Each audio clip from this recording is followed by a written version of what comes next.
I heard of one lady, in brief summary. She was born in a poverty-stricken village in Maharashtra, India.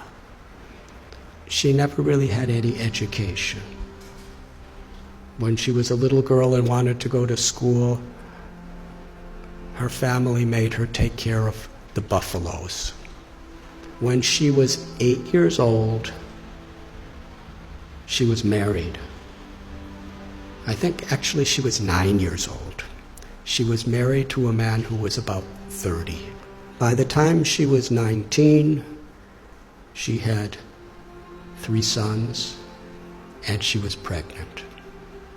A mafia type of person who was exploiting the people of the village was especially forcing the women of the village to work really hard and paying them practically nothing. And everyone was afraid. But Sindutai told the local collector, who was overseeing the police, and that person was stopped from what he was doing. But he was so angry. He went and told Sindutai's husband a lie. He said, "You are such a fool. Your wife is having affairs with so many men. In fact, the child that is within her womb is my child, not yours. I've been having sex with her. If you don't kill the child and kill her, I will kill you." So the husband, the girl's 19 years old, he kicked her in the chest, not in the chest, in the stomach, repeatedly, to kill her and the child. She laid unconscious. He thought she was dead. So he dragged her to a cow shed where a whole herd of cows are being kept, thinking that people will feel that the cows just trampled her and that's how she died. So she laid there unconscious. And when she woke up, she said, she found one cow standing right above her, protecting her. There were all these buffaloes and oxen and cows walking, and they would have certainly trampled her, but this cow was keeping everything away from her. And even when the in-laws came to make sure she was dead, the cow chased them away with their horns and stood over her. She came to consciousness and gave birth to a baby girl under the cow. And she said she took a rock and cut her umbilical cord. Took about 20 slices to get free from it.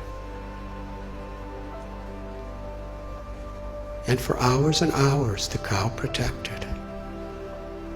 And Sindutai, when she got enough strength, she embraced the cow and promised, "As you protected me when I was in great need, I will protect others who are in need." It's a long story, but no one would have her back.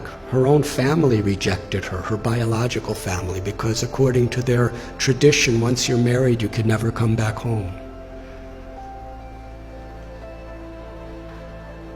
A foolish tradition, as many are these days.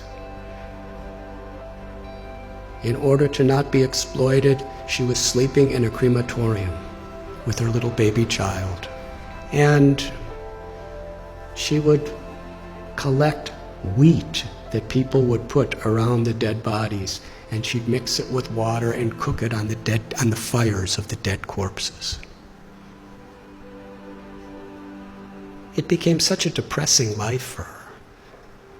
She decided, I don't want my child to live like this. So she was going to commit suicide. She went to a railway track with her child in her arms and laid waiting for the train to crush them. But as she was laying there, she heard someone crying in anguish. So she got up and she found an old man who was crying out. He was crippled. He was very, very invalid. He was crying for some food and water, so she went and begged and got him food and water. And she was thinking that old man was the voice of God. She called Krishna. She said, was telling me that I had a higher purpose in life than to commit suicide. I have something to do, something to contribute to this world. But then later in the day, she was sitting in a field wondering, what am I going to do? I have nothing. I have no one. How can I help anyone? She was under a tree, and she saw that there was a branch of the tree that a woodsman with an axe had violently cut. The branch was just hanging by a single string. But that branch was giving her and her child shade. So she was thinking, this is the answer. However much I have been beaten down, still I could do something for others. So she started going and finding homeless, abandoned, orphan children. And she became their mother, taking care of them. Somehow or other, she learned how to sing really nice, and she begged with her singing, and she provided for them, and somehow or other kept them safe. And after some time, people saw what a difference she was making to so many people that they built an orphanage for her. Over the years, she said, she's had about 1,500 children, over 1,000 grandchildren. And she's made a tremendous difference in her life. All of her children have a great education. Many are doctors and lawyers and farmers, something she never had. She's won so many awards internationally for her accomplishments. But then she explained what the most meaningful and fulfilling thing she ever did in life. Years and years later, after the president of India gave her awards and governors of states and international awards, this really old man came to her orphanage. He was starving. He was sick. He was homeless. He was asking for shelter. After a few minutes, she recognized this was her ex-husband, the person who tried to murder her maliciously. She said to him, when you left me to die, I was homeless in rags. Now you're homeless in rags, and I have a nice place with so many people. She said the most meaningful thing in her life is she forgave him. And she said, I will give you shelter, but I'm not your wife. I'm your mother. And when people would visit the orphanage, she would introduce him. This is my eldest son, and sometimes he's very naughty. She told a story. It moved me. So at one place, I shared this story, and somehow it was on YouTube. And in her orphanage, someone showed it to her. So she wanted to meet me. So in Pune, I met her. And she was with a couple other people. And we spoke for about an hour together. It was a wonderful conversation. And afterward, there was one lady who was sitting next to her, who was just beaming with smiles the whole time, but didn't say much of anything. And when I was just about to leave, Sindutai said, I want to introduce you to this girl. She's the one who was born under the cow. She's now a medical doctor, and she's taking charge of one of our orphanages.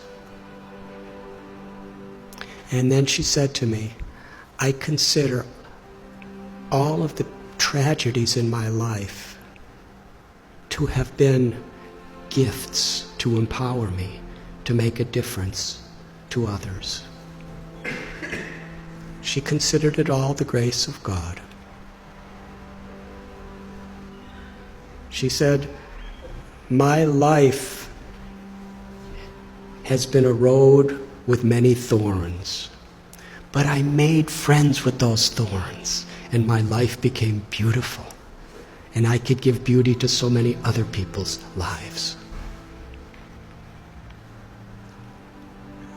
That's one little example of influence without affluence. The power of compassion is far greater than anything that money can do. But when money and knowledge and strength and skills are built on the foundation of that compassion, then not only is our own life enriched beyond our comprehension, but we could make such a difference. We can have such an influence in the world. Each and every one of us, whoever we are. Because everyone is so inherently special.